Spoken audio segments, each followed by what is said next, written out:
fresh fish. Race I you to have the many coral. fish here to trade. I caught them myself.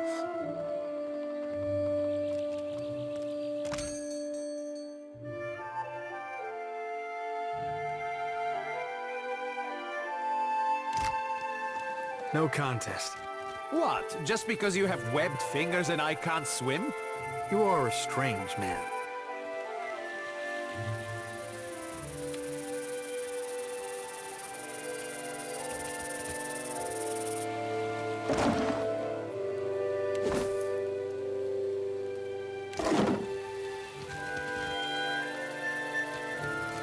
We have supplies here for the paying customer. Provisions for the road, perhaps? Have a look.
Keeping out of trouble?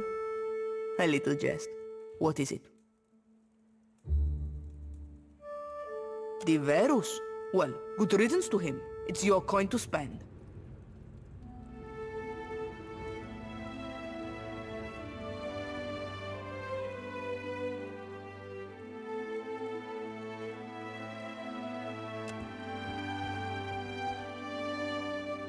Karasima, Captain. See you at your ship.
No, never talk. Just go. Leave this forest. Go leave these islands. Go return from where you've been.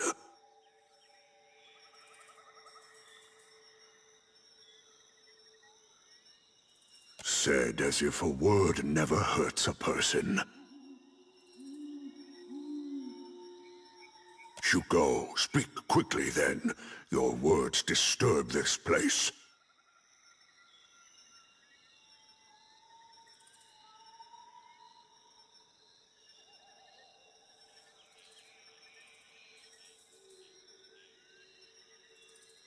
No, your sort always want. This forest is not yours.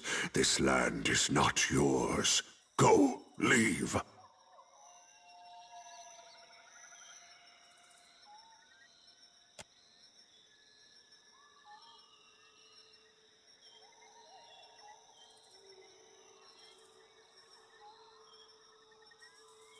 Then go, take this. They protect you if you speak true.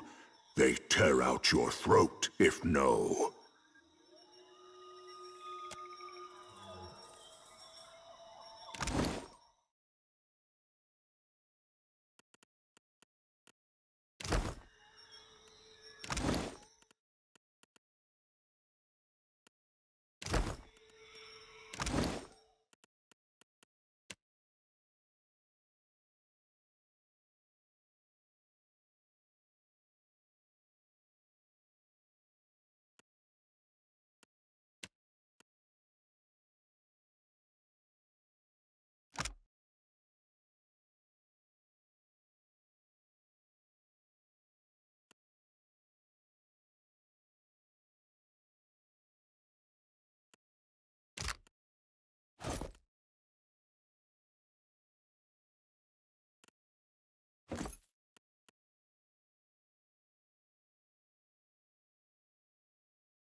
Should have known you'd come out of this in one piece, you old crank.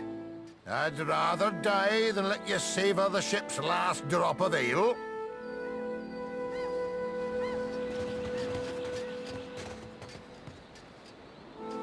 Agrasima, Casita, for taking me on.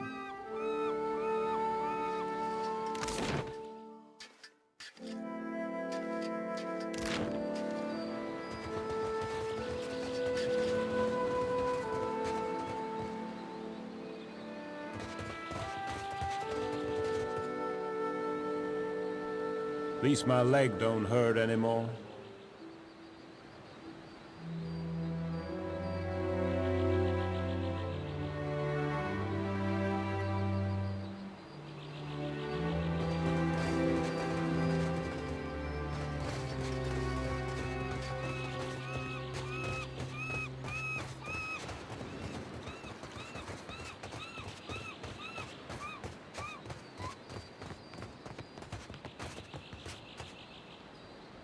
There's nothing for miles. Follow Gon's light, all you lost souls, for it shall guide you through the wheel.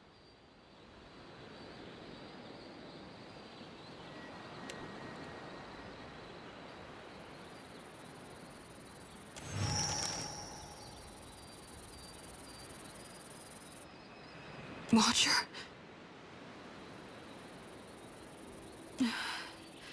It's nothing but awakened terror, soon to pass. You may want to aim away from our watcher there if it's gonna pass out of your mouth.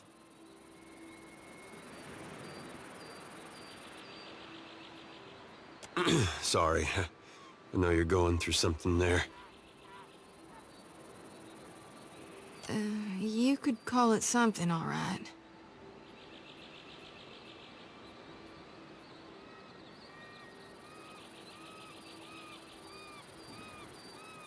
If it's worth anything to you, I think I got some of the same worries. You worry about the same things as I do? The horrors I see in my dreams?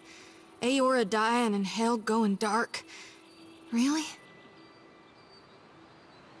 Well, not the same, exactly. But maybe the same kind of feelings beneath it all. About who we are to our God and who he is to us.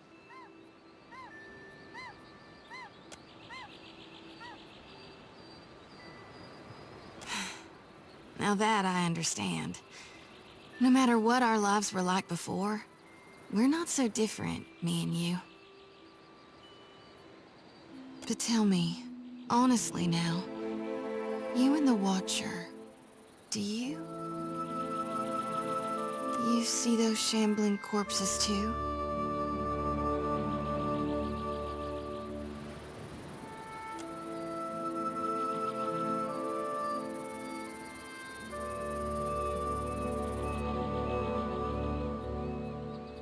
I see a body of stitched together parts and flayed flesh. It's got 3 heads and 4 stretched limbs. On each of its heads curves 3 white horns from above 3 blind eyes.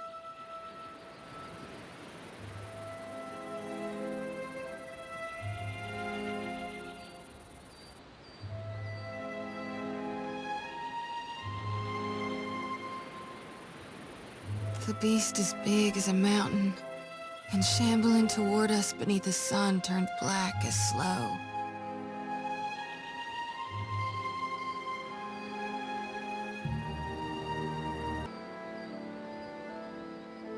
I know it ain't really there. Lately, it's been getting worse. Some nights I wake sweaty and shaking. Other times, I'm already awake. I got my eyes wide open, staring down the darkness, watching one lantern after another flickering out.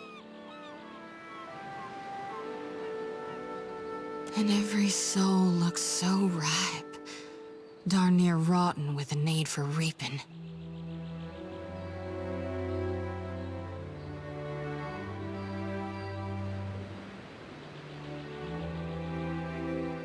Dark Days are coming for Kithkind. When the last light of hell burns out, the final harvest will be upon us. I think we might all die out. But does Gon want me to stop it? Or to help?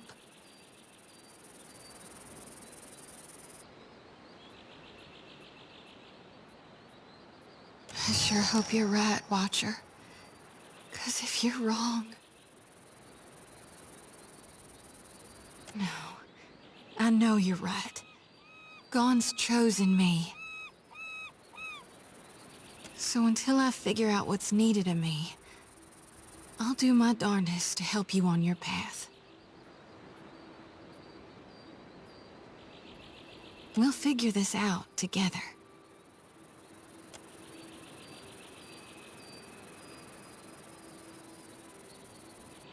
I'm carrying more souls than I've ever shepherded before. So I don't know that it'll work this time, but used to be. When the dreams were riding me hard, I'd cleanse my soul before Gon. If we stop by the temple in Neketaka, I can perform the ritual. Please, I need the relief. It won't take more than a minute under Gon's statue, that's all.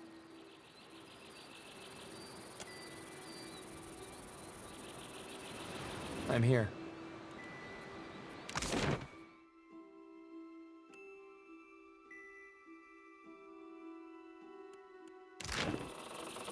Certainly.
Swords, shields, find them here.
What can I do for you? Certainly. It may not have the grandeur of Ostia or Enchanze, but I am proud of what we have created here. We've established strong supply lines, and our research rivals any performed in the Republics on better days. They keep to themselves for the most part. We have little reason to interfere, and any Huana willing to work are paid for it. We get a few of those. Perhaps village life is too simple for them. They say things are very different under Queen Onekaza II. She has unified many of the Huana under her banner. Ikawa is one of the last holdouts. It works fine for our purposes. She is easier to negotiate with. Scouts reported finding Engwithan ruins along with a promising Adra vein, and the locals were welcoming enough.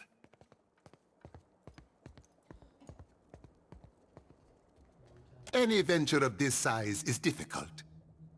Even so, the hard part was not convincing people to join us, but weeding out undesirable individuals. We lowered our standards in the end. Out there, you'll find yourself a rarity. It is an interesting feeling.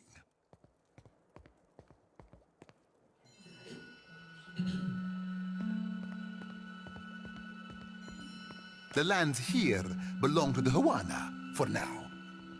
If you ask the Royal Deadfire Company, that will not last.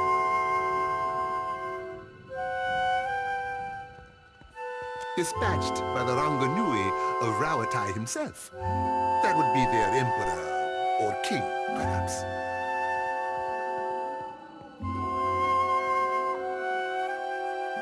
Out there, the lands here belong to the Huana, for now. If you ask the Royal Deadfire Company, well, we are not here to rule. We will be here so long as it benefits the Republics. War does not benefit the Republics, for the moment.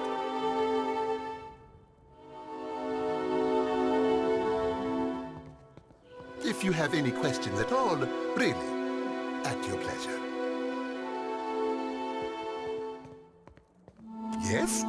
Something you need? At last, Belfetto, tell me, please, what has happened? How much have we lost? I must know.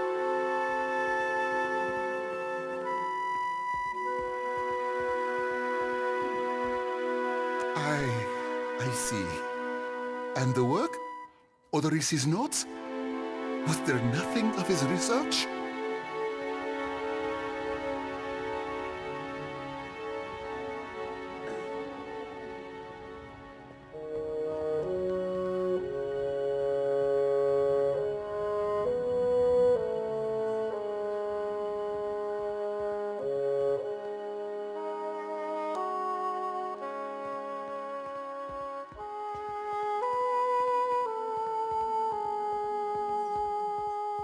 You did. Gods be kind. Belfetto. Belfetto! We are saved! That is, Odorisi's legacy is not wholly lost. I like to believe the man would find that pleasing. You say this is all the work of the Titan, of Aotis, and you still insist on looking for him? He destroyed your ship, killed my people. Would it not make more sense to sail to the far side of the world and away from all this? It is a strange obligation you are under. I understand a little of that. Lucky for you. If I were a more sensible man, I would take this for fable and turn you away.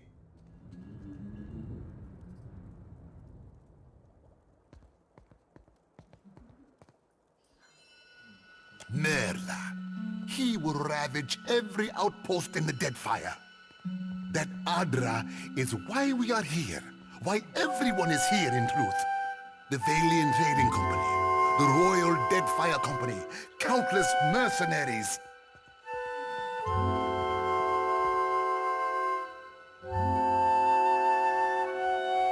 You'll want to go to Neketaka. Queen Onekaza II rules there at the Kahanga Palace.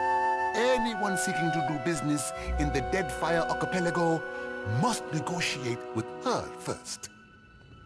The Queen knows every aeidira vein of worth in the Deadfire. I'm certain she can help you. That is, if she agrees to see you at all. I see you are eager to be on your way. And for that, you need your sheep. I'll arrange it with Ekawa. Between the two of us, I'm certain we can gather the workers we need. Head down to the beach once you are ready to depart.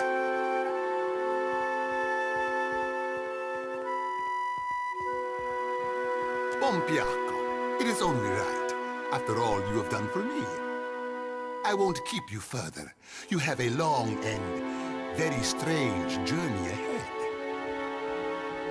Some advice. After you have had your audience with the Queen, seek out the Valiant Trading Company. They make their headquarters in Neketaka, and the company always appreciates a good head.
Good. You are here.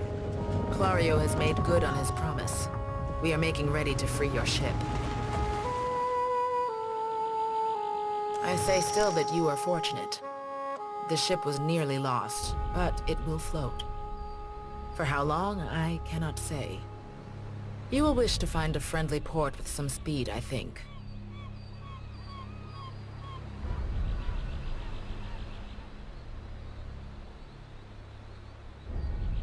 So you will go to the great Kahanga city as well. You must sail north for some time, and then a little east.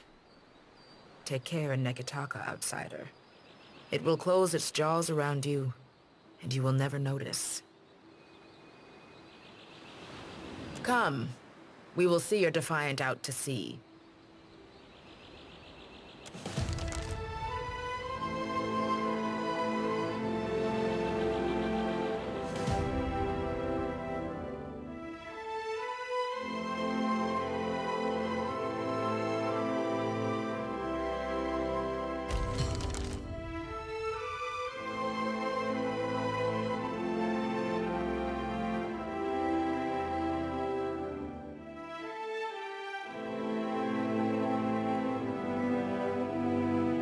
We should address the matter of our ship's resources before we get underway.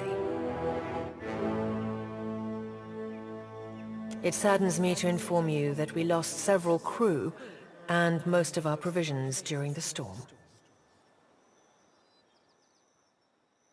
However, Port Margé appears to be well supplied, and I expect the recent disaster has left several sailors in want of a ship.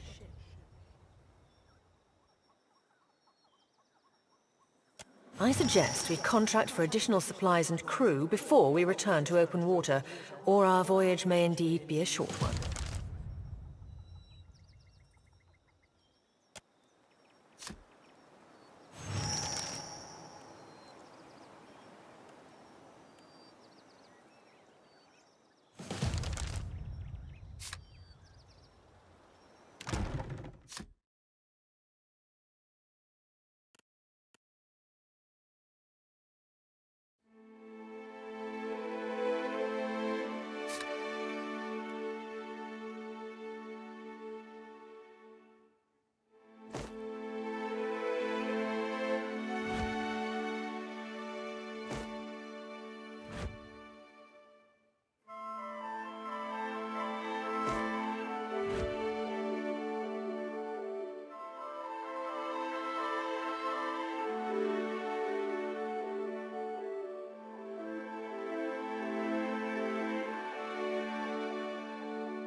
Of course.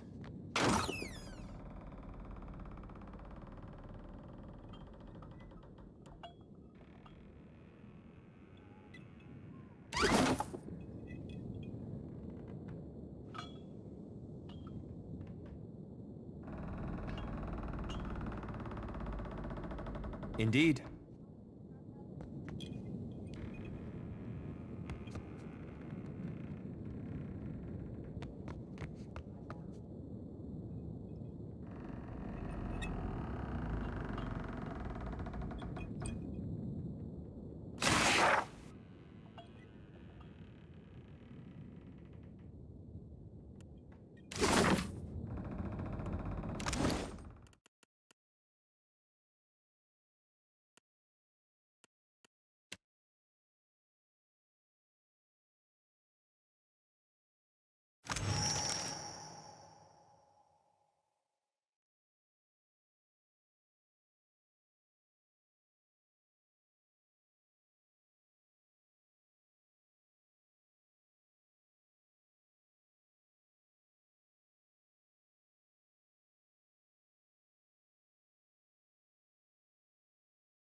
Thank you again for maintaining my story in front of Vanessa and the others. I didn't enjoy deceiving them, but it seemed simpler than the alternative.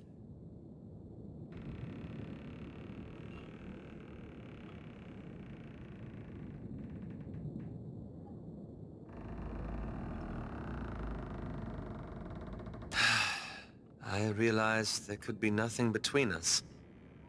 But it was nice to have a friend all the same.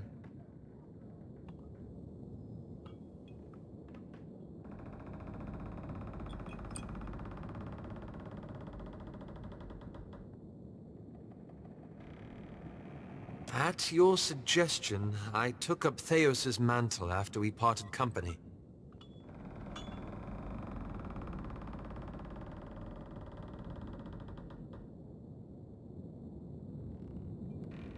I wanted to use the leaden key to improve the lives of Kith.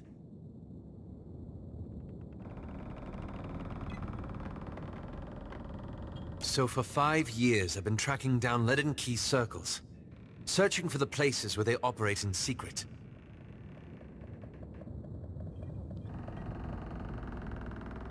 Hoping they can be reformed.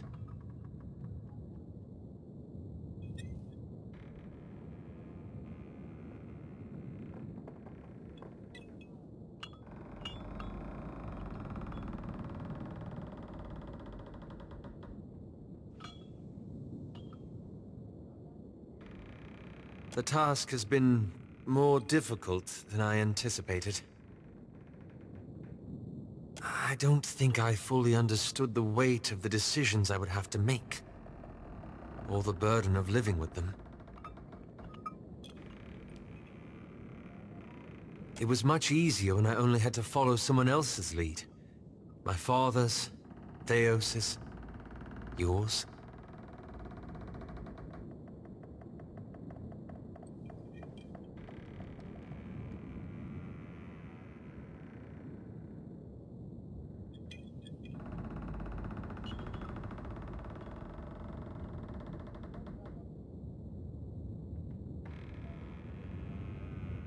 After we defeated Theos, I thought the hard part of changing the Leaden Key would be tracking down its members and operations.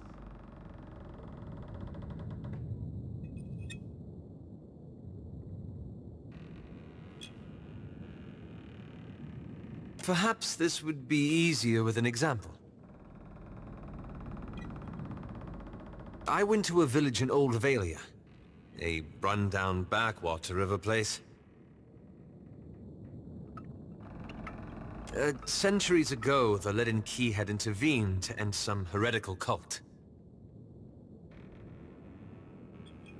The details were lost, but what had endured was a practice of ritual bloodletting.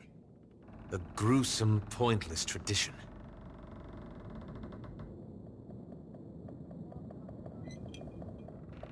At every full moon, the villagers would feed the soil with their blood. No one, young or old, sick or hale, was exempt.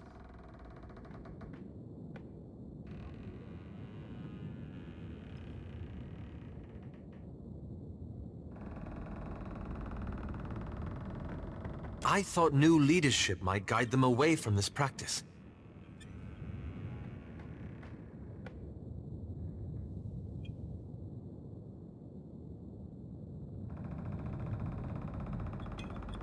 So I adjusted some of the deeds pertaining to the ownership of their land.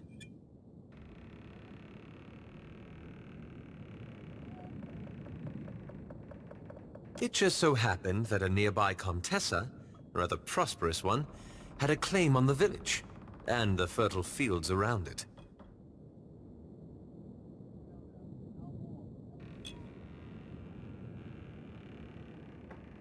I thought so. At first.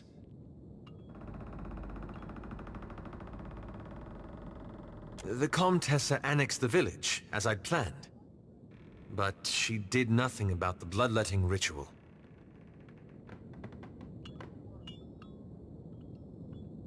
And while it continued, she taxed the villagers to pay for the plantation she was building, and conscripted half of them to defend it.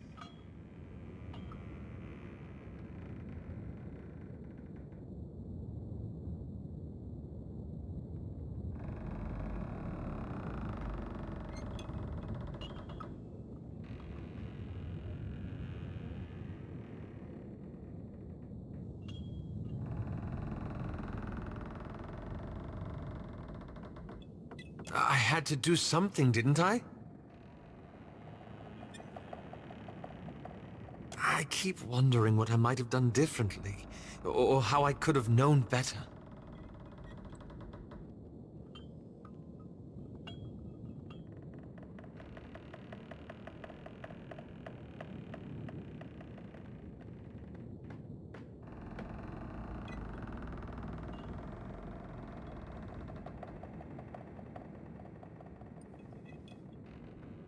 I suppose so.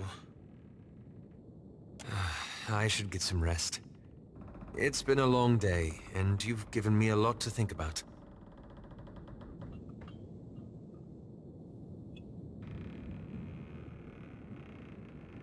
Ah, that. I'm looking for an old Leaden Key sect. I've found several references, but I want to be sure. Please, let me go over my notes again.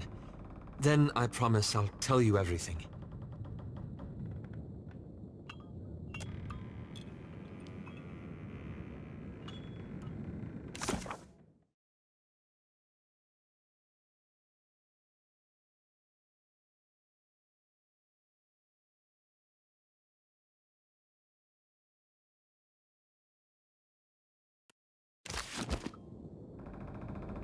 Yes?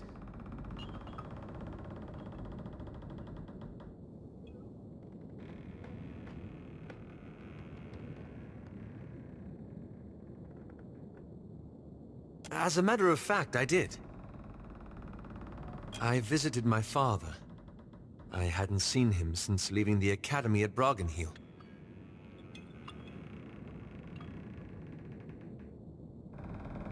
Not well. Years of drinking have finally caught up with him. And I don't think my mother has been to see him since my academy days.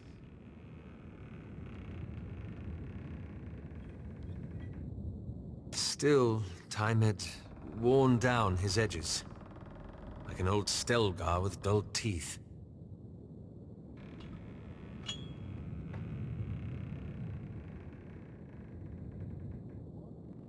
I used to see him as an iron tyrant, a cold, unyielding presence. I simply came to realize that he was ultimately a weak man. One who, in his own flawed way, tried to give me order and structure. I don't condone his violence, or his temper, but I do pity him for his failings, and forgive him of his flaws.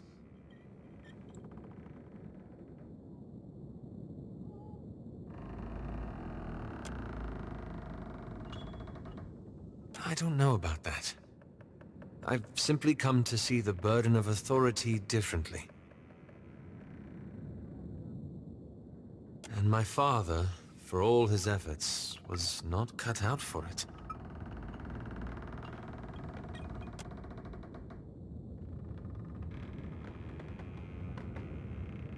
It may seem strange, but I find it easier to forgive my father.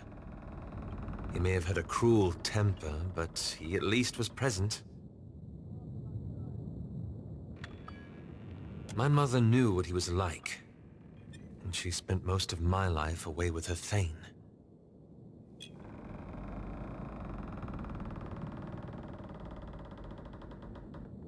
It was decades ago now. It was.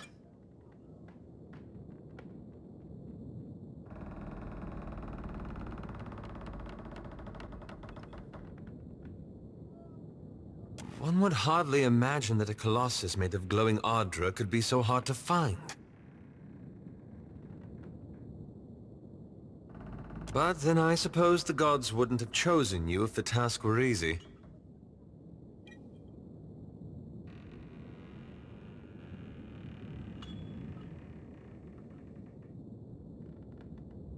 It's been a while since I've been able to speak candidly with anyone, especially about the Leaden Key. It's unexpectedly liberating.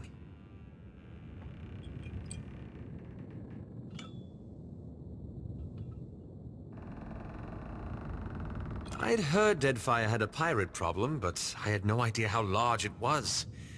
Or how fashionable. Still, the only thing more dangerous than a unified pirate nation is one at war with itself. I worry about who will be caught in their crossfire.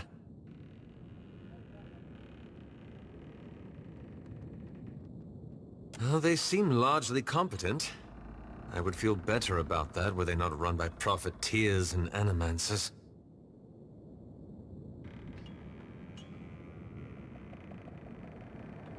Well, Governor Clario seemed honest and well-intentioned.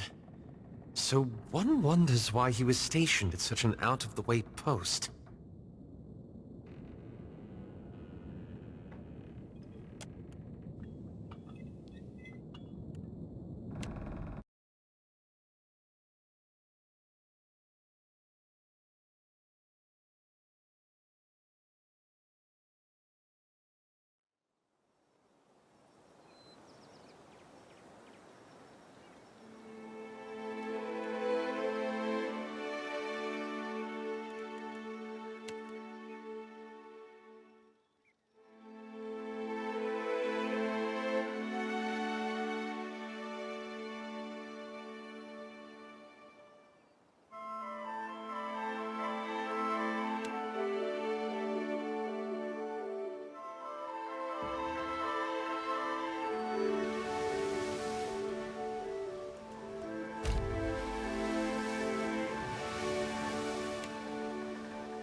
Ado, Mataracadno.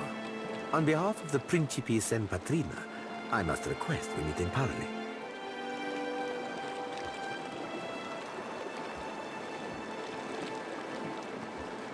Eccoci. It has been some time since I last asked another's permission.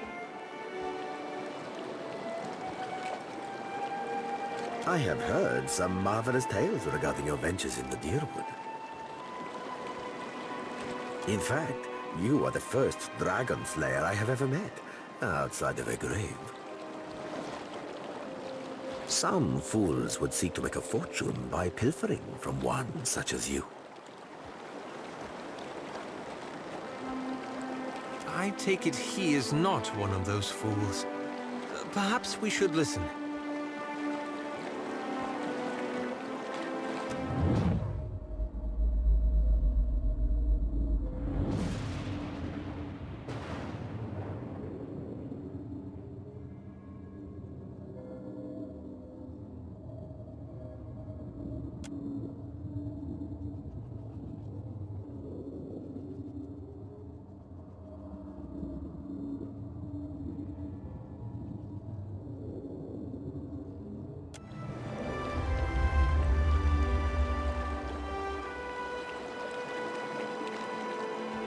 I believe you have met such a fool.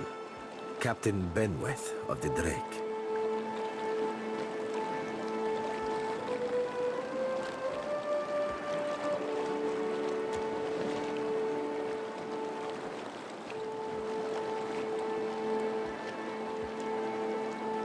Voxen of ubildet merla.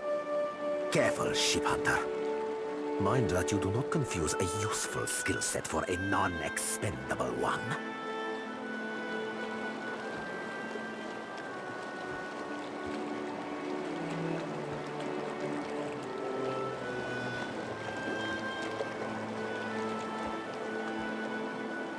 My apologies. Rest assured, it will not happen again.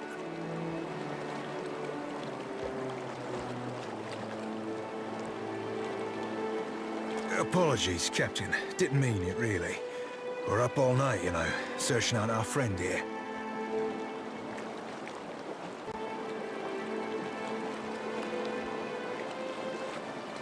You've been at sea a while. Your mind starts playing tricks on you, eh? Well, mine plays tricks on others, too. Usually don't mean much. Maybe see a bit of shadow, hear a bit of tune. Not less a person sensitive. Like, say, a watcher. Gelarde. Then that should make this easy. I am keen to show my rascal of a compatriot some much-needed humility. I thought perhaps you may care to as well.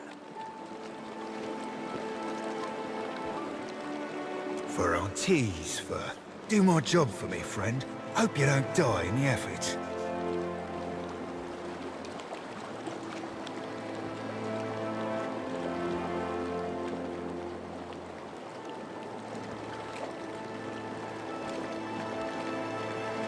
Benweth is no captain of mine, amico. It is not beneath my flag his Drake sails.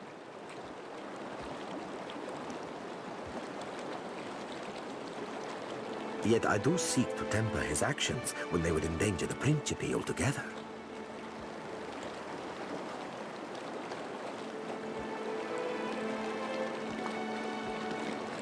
Are you saying if we rile you, you will pose no threat to us?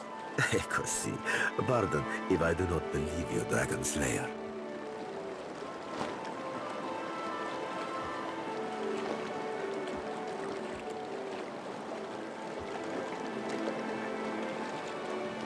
Word of Benweth's raid on the Defiant will spread throughout the Deadfire.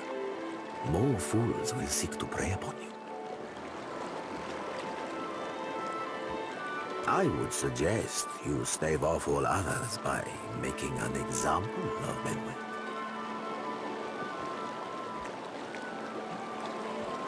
Gelarde, but I am, through you. It is you Benweth has insulted, amico. You he has invited aggression against.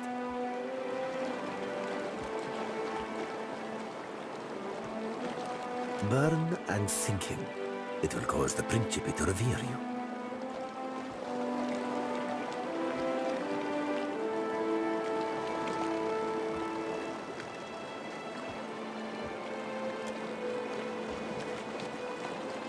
I suppose I should expect as much from a man once employed by the dozens.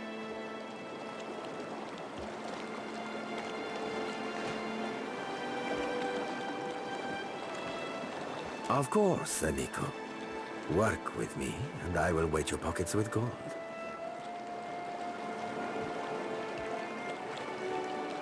When you have dealt with my problem, I will prepare a fine welcome for you at my port. Now, a tip for you.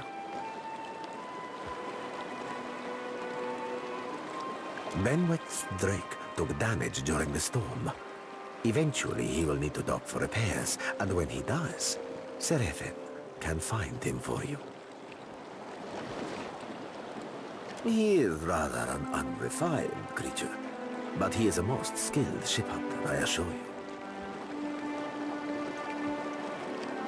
Unrefined? Begging your pardon, Captain, but I'd be the high fucking model of the gentleman of fortune. As for Benwith, that sucker of squid tits be as predictable as the tide. I'd wager all my furriest bits that he'd set sail for Deadlight. That would be felicitous indeed, as I believe the traitor Remaro hides there as well. I quite enjoy killing two men with a single bullet.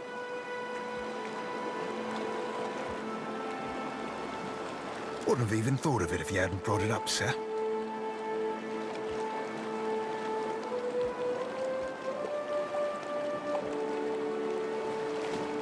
Now, I ain't hardly in any hurry to leave the fine company of the gentlemen of leisure, but the captain be right about me finding your mark. Adding to that, you sail into Fort Deadlight not knowing your innies from your outies, you might very well find the locals cannon fucking your boat to sodden splinters. What venture does not require an investment to be prosperous? Seraphin is an allowance, which I expect you will return, in one payment or another. Oh, you won't be regretting this, Watcher. At least so long as you keep us heavy in grog and light on the onions. Ugh, them dirty shit apples ain't never agreed with me, and I'll be suspecting they never will.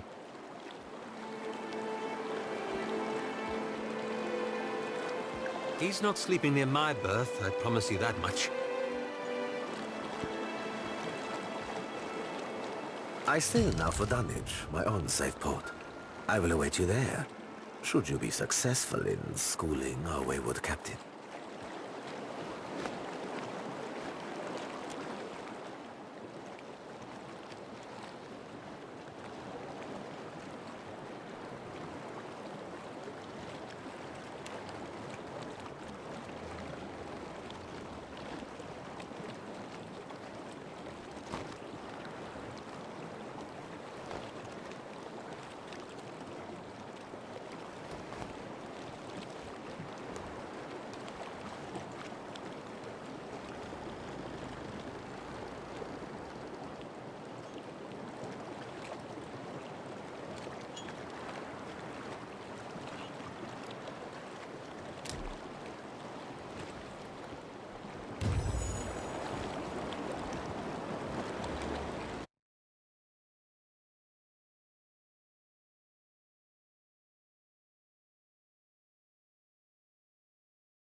ring of a bell comes to you on a cold wind.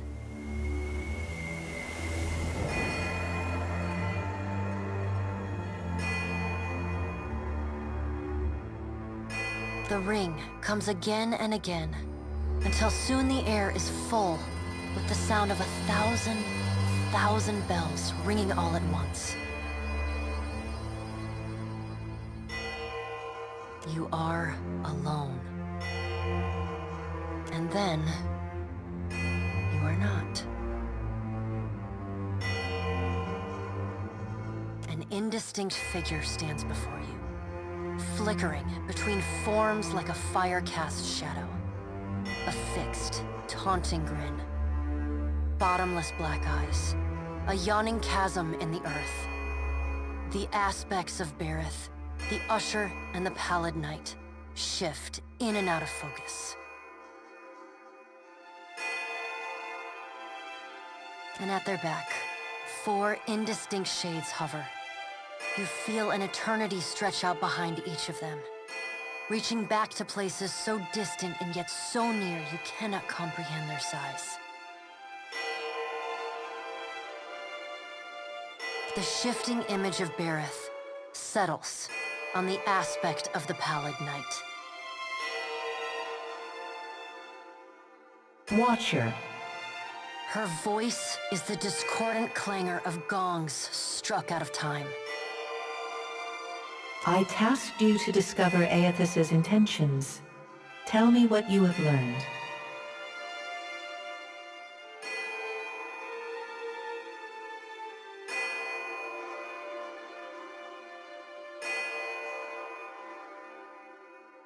I remind you of our bargain. Time is short, and your soul dangles in the balance.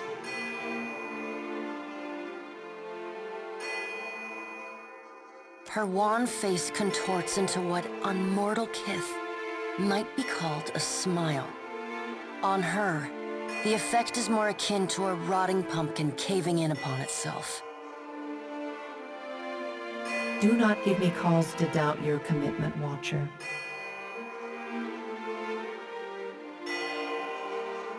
The figure nearest Berith dissolves and reforms in the image of a thin-lipped, ancient crone whose face has felt the melting kiss of fire. The goddess Wodika strides forward. Does Aethys frighten you, Berith? He should. Magran subdued Aethys's influence once before, and yet he returned.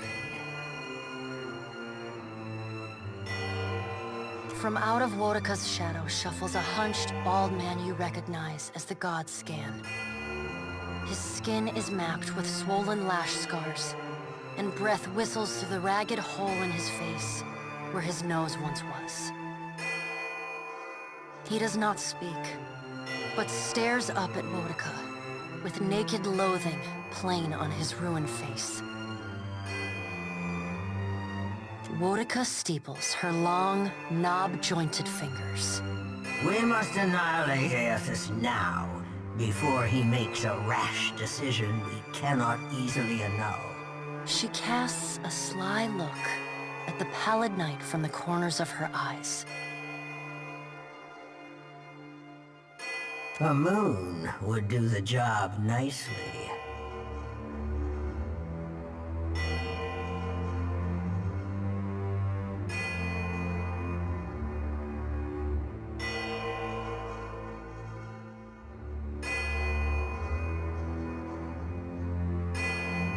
Wodika throws her head back and laughs. The sound is a dry, rasping bark. Andra could do with a new act. Her current one has grown rather stale.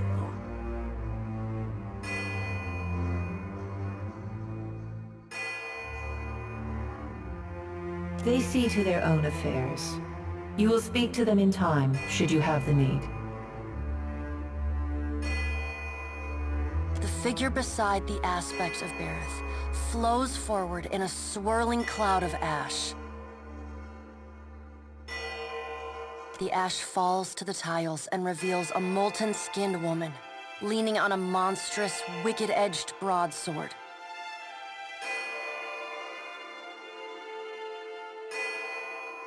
Magran's glowing lips curl in disdain. We must find a solution to the problem of Aethys that is neither do nothing, nor destroy the world. I acted in haste during the Saints' War. You will not goad me into doing the same now. To move against him while his plans are unknown would be the height of foolishness. We must find wisdom in precaution. Magran looks at you as one might a wayward gob of spit on one's shoe. It is no business of yours what the gods decide.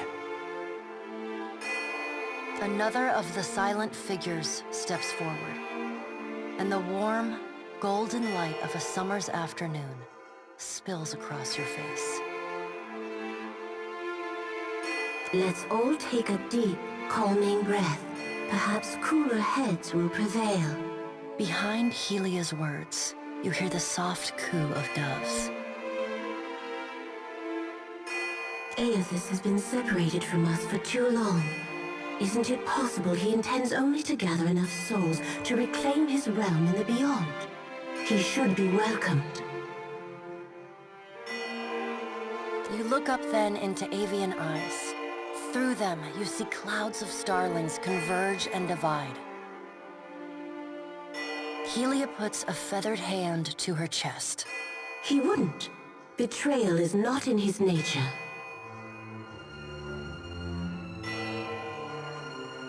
Scan shuffles forward. Yes, yes. We should welcome Aethys' return to the fold. His gratitude we can leverage to cajole him into divulging his plot. Then, when he believes himself to be in our good graces, we do as Wedeka suggests, and crush him into the earth. Scan pauses, inspecting you. Ah, and here is the Watcher who killed Lord Haran, the man who tormented his dear niece, Alice. Curious.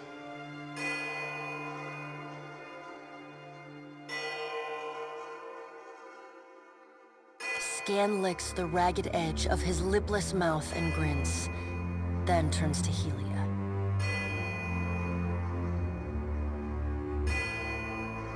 I did not expect such a deliciously ruthless idea from you, Helia. I am impressed. Helia's feathered crest stands on end. You wretched little creature.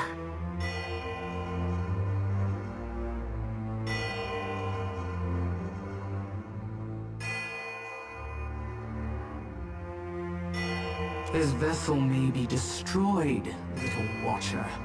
But Aethys is more than the vessel that holds him. He will always return, however we strike him down.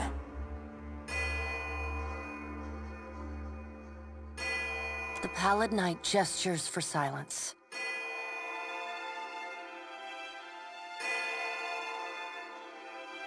Aethys cannot be killed, but he may be subdued.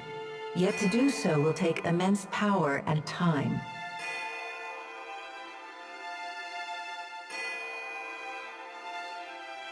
Both stand in his favor. Magran grits her black glass teeth. That is why we must ascertain his plans before he has the chance to put them into motion.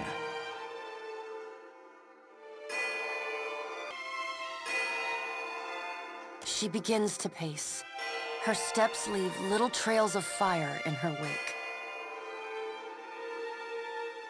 Magran stops and balls her hands into flaming fists.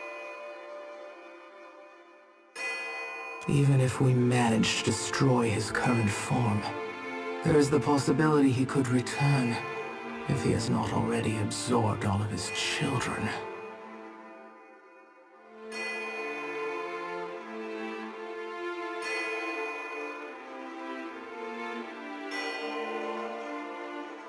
The pallid night casts a cold, cutting glare in Magran's direction. Magran speaks too freely. That knowledge is beyond your ken, Watcher.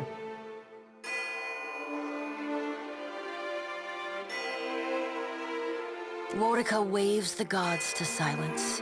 Aethys gathers strength. His strength is a threat to us.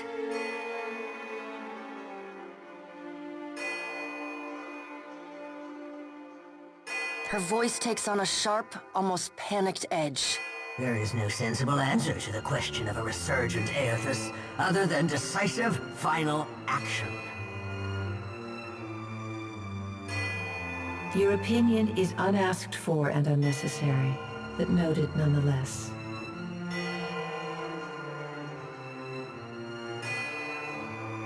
Though her tone is impassive, the banked fury in her eyes says well enough what she thinks of your interruptions.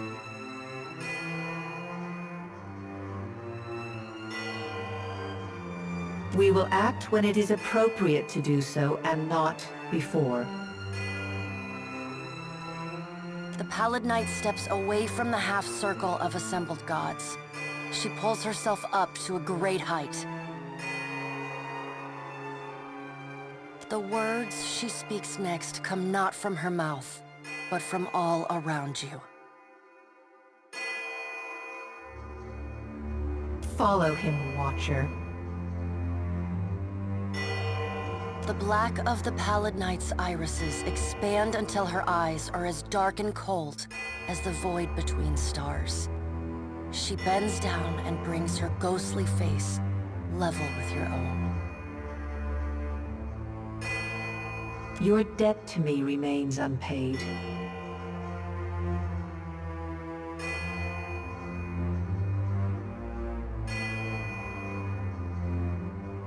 She stares at you, unblinking. Like a needle drawn to a magnet, you are pulled toward her one compulsory step at a time. You blink open your eyes and find yourself on the floor of your ship's cabin, alone.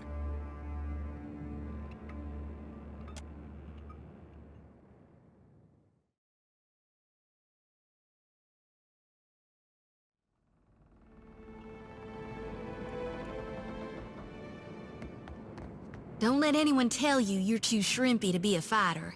I was half your age when I started training.